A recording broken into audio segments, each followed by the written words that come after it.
Dear colleagues, today we will talk about what probably each of us already feels.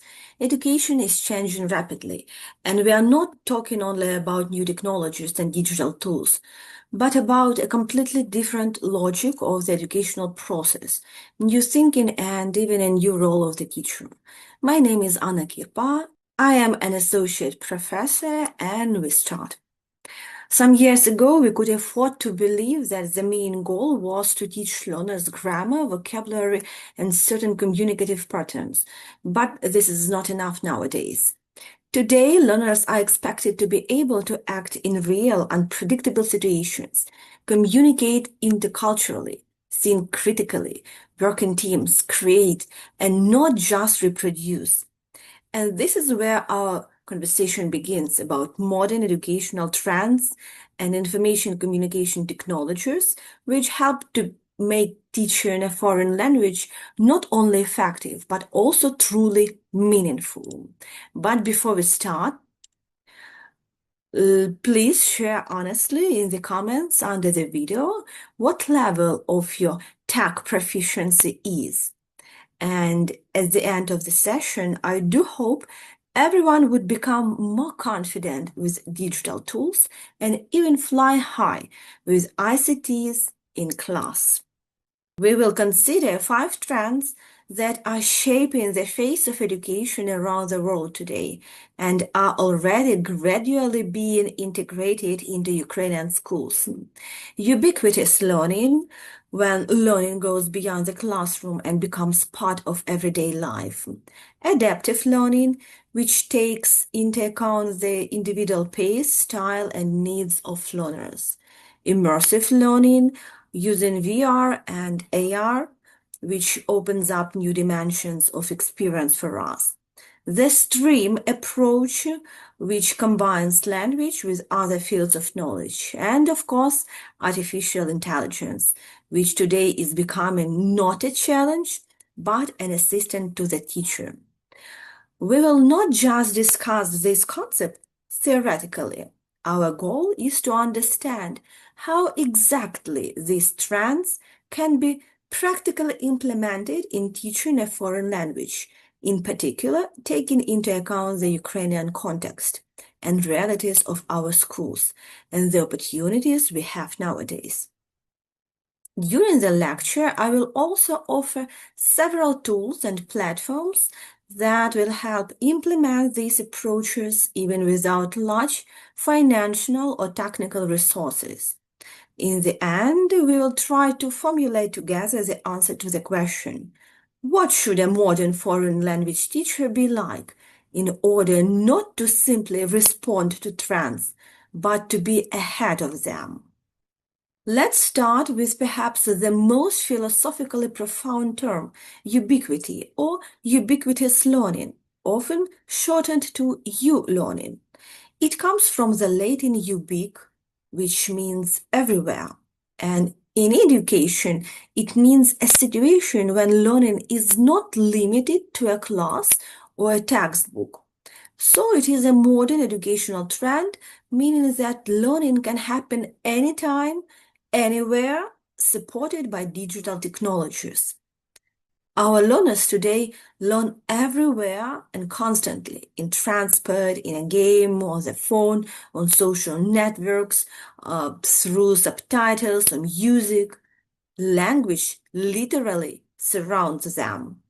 They can access content, communication, and collaboration continuously across different contexts, devices, and settings by mobile devices, like smartphones, tablets, laptops.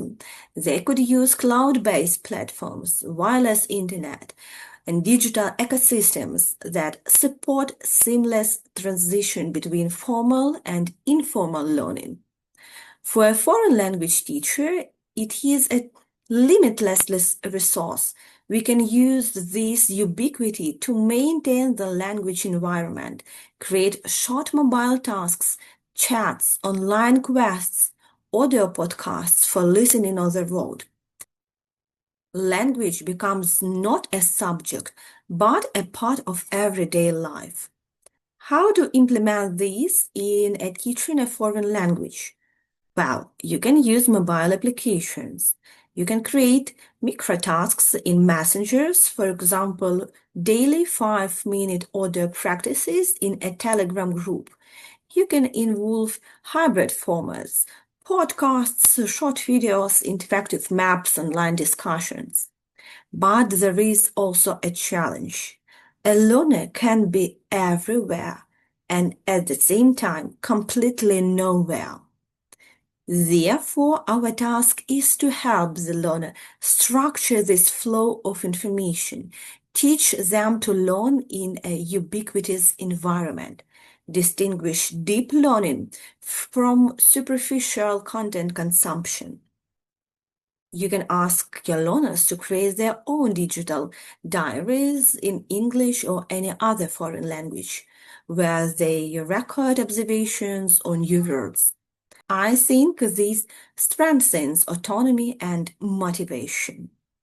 The second important trend is adaptive learning. This is an approach in which technology and pedagogy are adjusted to the needs of a particular learner. No one exercise for everyone, but each person has their own task, depending on the level, pace, interests, and emotional state. Adaptive learning is based on data about the learner. The system adjusts the pace, complexity, and type of tasks to their level. In teaching foreign languages, this can manifest itself in different ways. For example, we can use platforms that automatically select tasks after analyzing errors.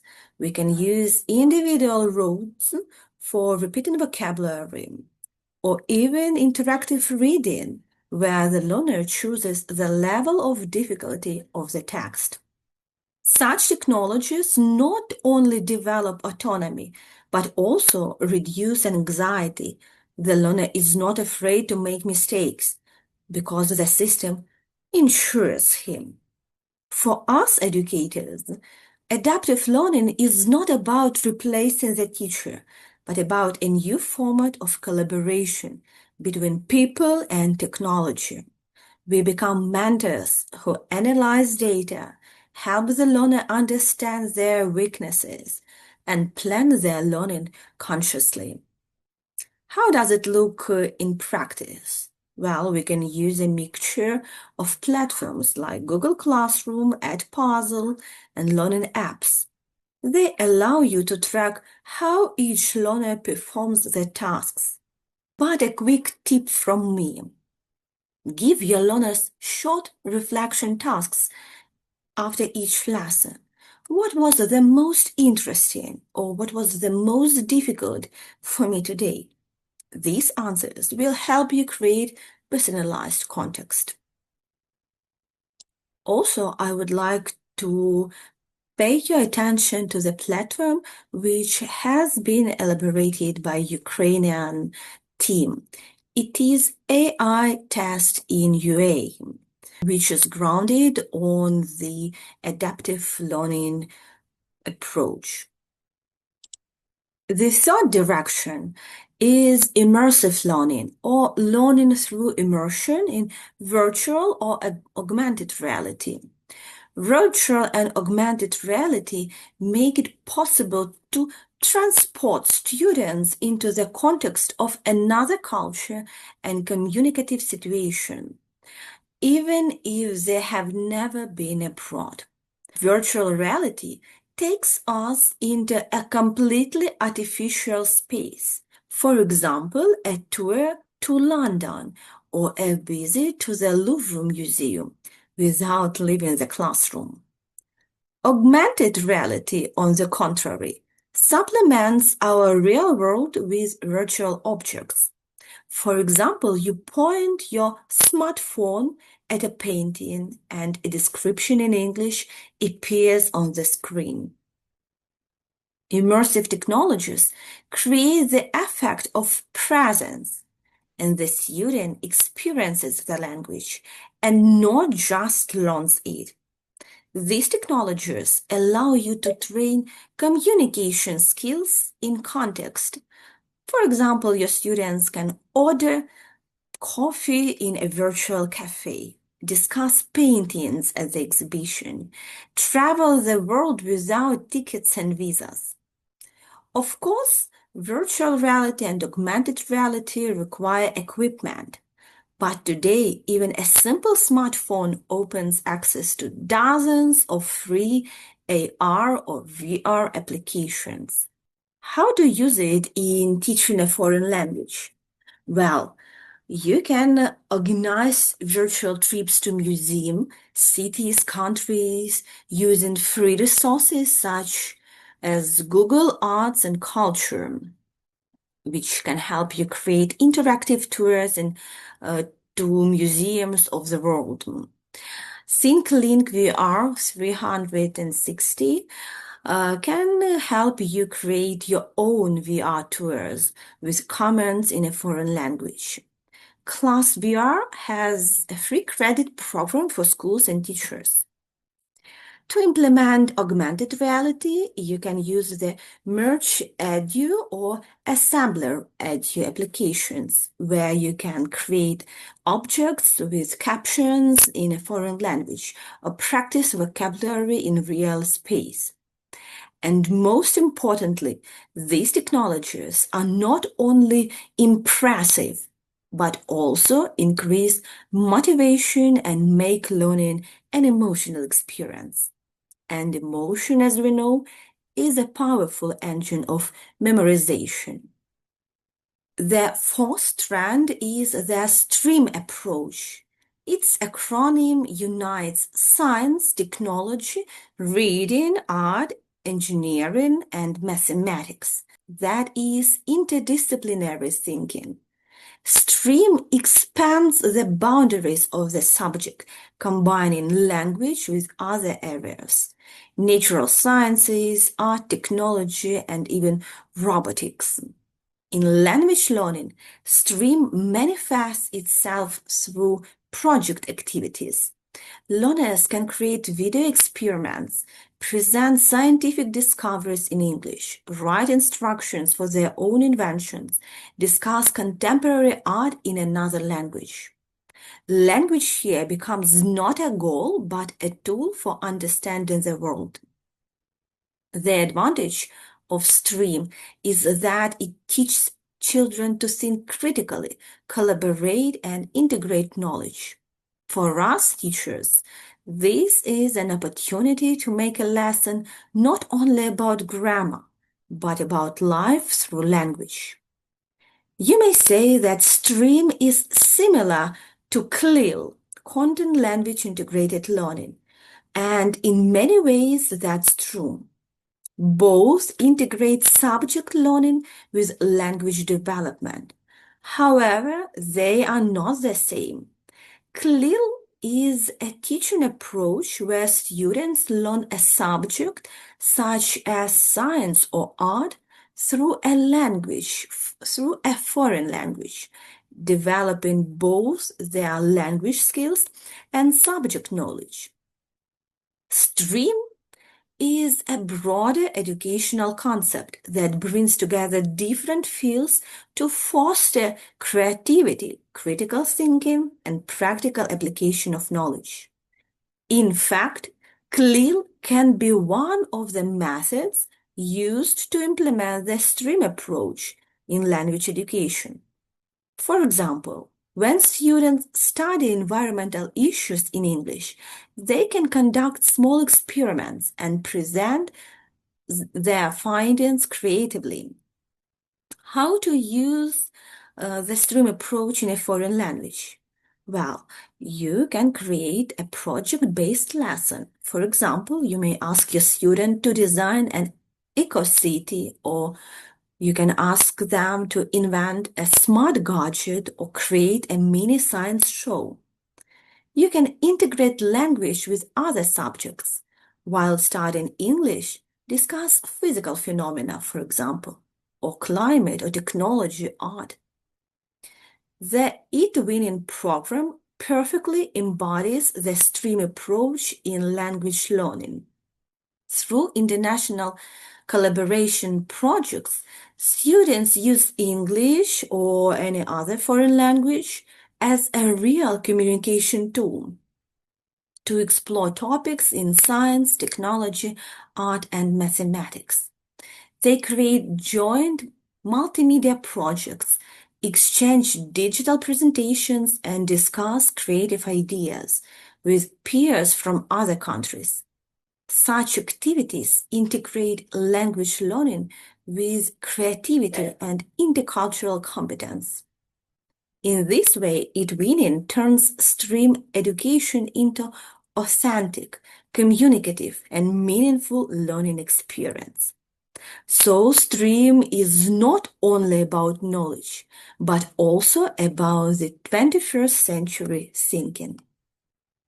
And finally, what everyone is hearing today is artificial intelligence or AI, which is already changing teaching and learning. It helps create materials, check texts, formulate individual recommendations. We can already see how AI helps create interactive exercises, check written work, analyze pronunciation, and even model personal dialogues.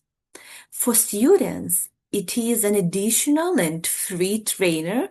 For us, it could be an assistant in preparing content, searching for materials, developing lesson scenarios. But the main thing is that the teacher is not replaced by artificial intelligence, but a teacher can be strengthened by it. Technology cannot convey emotions. It won't create trust. It doesn't motivate, but we can. And our task to teach our students to use AI wisely, to critically evaluate its answers, to see not only the result, but also the thinking process. And then artificial intelligence will become not a threat, but an ally in the development of language competence. We can use ChatGPT, Quillbot, Write and Improve by Cambridge to develop writing. For speaking, we can use Elsa Speak or SpeechLink, which correct pronunciation. AI can create adapted texts, create exercises, translate instructions, and role-play scenarios. But we must explain to our students the principle of academic integrity. Artificial intelligence is a tool, not a ready-made solution. So use it to inspire, not to replace learning. Well, dear colleagues, today we talked about many things: ubiquity, adaptive learning, VR and AR approaches, STREAM, artificial intelligence, and probably each of you had your own thoughts during this conversation. Therefore, I suggest to end our meeting with a small educational exchange. Stop for a moment, think about two sentences. One idea that I take for myself today, and one idea that I want to give to my colleagues. And please share your ideas in the comments under the video. When we share ideas, we do not lose, we multiply. This is what makes our professional community alive, flexible, able to learn and inspire each other. And let every idea that you took or gave today become a small step towards your own educational renewal. Modern trends are not just technologies. This is a new philosophy of education. Ubiquity makes learning a part of life. Adaptability helps everyone find their own path. Immersion through VR or AR makes learning emotional. STREAM expands the horizons of thinking. AI opens up limitless possibilities for cooperation between humans and technology. And at the center of this is a teacher who knows how to see the meaning in changes and lead his students. So let our lessons be not just modern, but human, meaningful, and inspiring. Thank you for your attention and for your daily courage to change education.